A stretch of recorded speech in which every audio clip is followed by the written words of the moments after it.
আমার ফেভারিট। সামনে যত সিনেমা করবেন, শাকিব খানের সঙ্গে কোনো সিনেমা করার ইচ্ছা আছে? আসলে শাকিব খান হচ্ছে যে শাকিব খানের সাথে আমরা গ্ল্যামারাস খুব নায়িকা দেখে অভ্যস্ত। আমার মনে হয় না যে ঠিক ওই গ্ল্যামারাস চরিত্রে দর্শক আমাকে নিবে।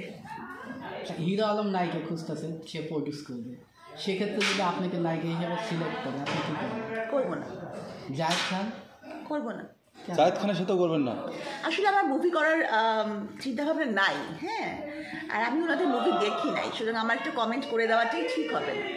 না আপু, আপনি ডাক্তারের পাশাপাশি যেহেতু অলরেডি আপনি অভিনয় শুরু করেই দিয়েছেন, সেক্ষেত্রে কি আপনি বড় পর্দায় কাজ করবেন না?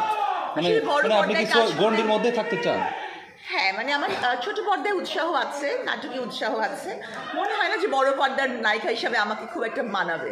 সবাই তো বড় পর্দায় কাজ করার জন্য মানে কাজ শুরু করে, তো সেক্ষেত্রে সবার কিন্তু একটা ইচ্ছা শক্তি থাকেই, সেক্ষেত্রে আপনার নাই কেন? আসলে আমার মনে হয় না যে বড় পর্দার নায়িকা হিসেবে বা ওরকম গ্ল্যামারাস চরিত্রে দর্শক আমাকে নিবে বা আমাকে মানাবে। মানে আমার মনে হয় এই জন্যে আমি ছোটো পর্দাটাই মনে হয় আমার জন্য একটা ভালো প্ল্যাটফর্ম হতে পারে যদি আমি ভালো অভিনয় করতে পারি। এখন প্রথম নাটক অভিনয় তুমি এটা যদি মানে দর্শক নন্দিত হয় তাহলে পর্দার নাটক, পর্দার অভিনয়। আর যদি দর্শক বলে যে না, সাবিনার অভিনয় ভালো লাগেনি, তাহলে এটাই আমার শেষ হয়তো হবে। না, আপনাকে বর্তমান সোশ্যাল মিডিয়াতে কিন্তু মানে অনলাইনে ঢুকলে আপনাকেই দেখা যাবে, আপনাকে নিয়েই লোকজন আলোচনা সমালোচনার মধ্যে রাখে। তো অবশ্যই দর্শক কিন্তু আপনাকে পছন্দ করে বিধায় কিন্তু আলোচনা সমালোচনার মধ্যে রাখে।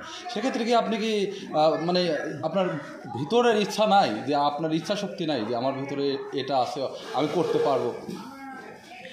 নাটক করতে গিয়ে বুঝেছি যে অভিনয় করাটা খুবই কঠিন।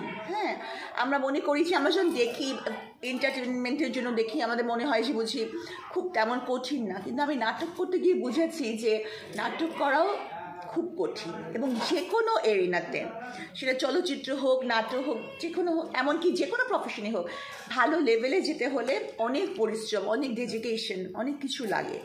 তো আমি যেহেতু আমার মূল ফোকাসটা এখন হচ্ছে যে আমার বন্দিনী, হ্যাঁ, তো আমি এতটা ফোকাস আমার মনে হয় না যে অন্য কিছু দিতে পারবো। আপু অনেক সুন্দর ডান্স করতে পারেন, এই ডান্সগুলো কই থেকে শিখছেন? আমি ছোটোবেলা থেকেই নাচ শিখেছি, ছোটোবেলা থেকে শিশু একাডেমি থেকে শিখেছি। তারপর আমি বাংলাদেশের যে দুই লিজেন্ড আছেন তাদের কাছে নাচ শিখেছি। এমনকি 5 বছর আগেও মানে শেষ আমি আর কি শামিমা রানী বা ম্যামের বাসায় আমি প্র্যাকটিস করতাম আর কি, কোচিং করতাম।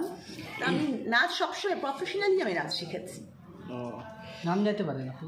না, গান গাইতে পারি। দেখেন আমার গলা নিয়ে সবাই ট্রোল করে, আমি গান গাইতে পারি না। আপনি রিসেন্টলি একটা ভিডিও দেখলাম আপনি কোরআন তেলাওয়াত করেছেন।